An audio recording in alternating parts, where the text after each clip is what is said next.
Some people think they can judge a book by its cover.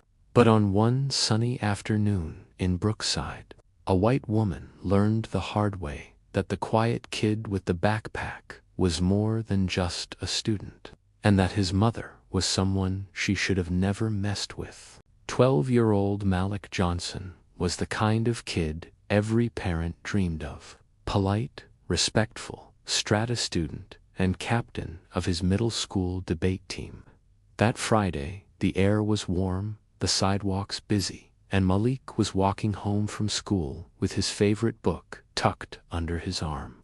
He had just stopped at the corner convenience store to grab a bottle of orange juice when it happened. A white woman in her late 40s, wearing sunglasses and holding her phone like a weapon, stepped into his path. "Excuse me, young man," she said sharply, looking him up and down. "What are you doing here? You don't look like you belong in this neighborhood." Malik froze. I live 2 blocks away, ma'am," he replied politely. But her tone sharpened. "Don't lie to me. I saw you in the store. Were you stealing?" Malik's eyes widened. "No, I paid for my juice. You can even ask the cashier." But the woman wasn't interested in asking. Instead, she dialed 911. Loudly telling the operator she had a suspicious black male, possibly committing theft. Malik's heart raced.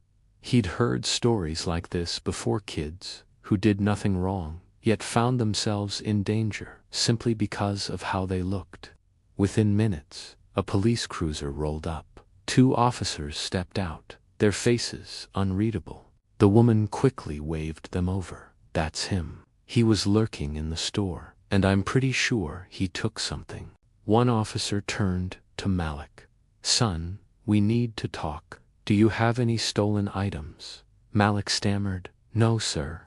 I paid for my juice. My receipt's right here." He pulled it out with trembling hands. The cashier from the store, a young man in his 20s, jogged over.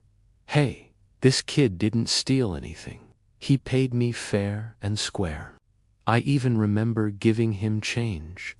The officers glanced at each other. The accusation was already falling apart. Still, one of them sighed and said, "We have to document the call since it was reported." Malik's voice cracked. Can I call my mom?" Malik's mother, Special Agent Danielle Johnson, was in the middle of a federal case briefing when her phone buzzed. She almost ignored it, but when she saw the words "call from Malik, urgent," she stepped out immediately. "Baby, what's wrong?" she asked. Her son's shaky voice came through the line. "Mom, the police stopped me. A lady said I stole something, but I didn't, I swear." Danielle's eyes narrowed. "Where are you?" When Malik gave the location, she replied with a tone her team knew meant business. "Stay right where you are. I'm on my way."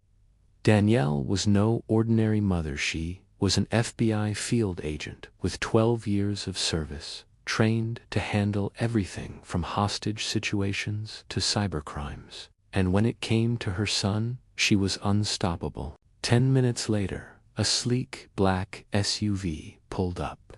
Danielle stepped out, her tailored blazer and badge glinting in the sun. She moved with quiet authority, the kind that made people step aside without her saying a word. "Which one of you detained my son?" she asked, her voice calm but firm. The officer straightened immediately. "Ma'am, we received a 911 call about suspicious behavior." "Suspicious because of what?" she cut in sharply. "Because he's black. Because he had a juice bottle in his hand."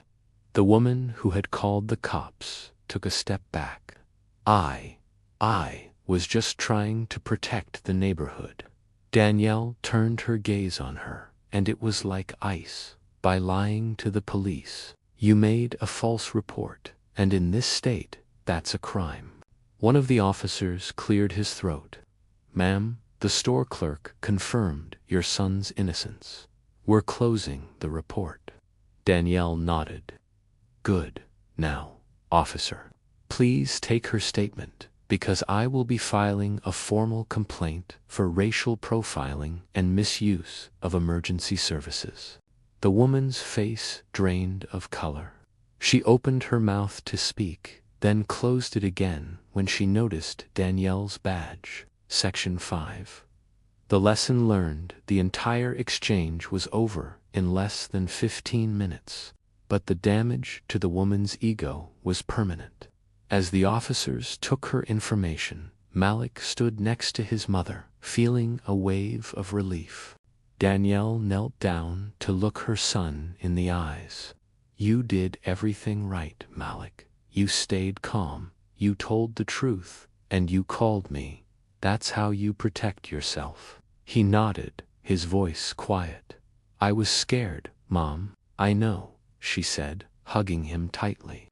But remember this: your worth isn't determined by someone else's ignorance, and you will never stand alone. As they walked away, Malik glanced back at the woman still being questioned. For the first time, he saw that sometimes power wasn't about shouting, it was about standing firm and letting the truth do the work.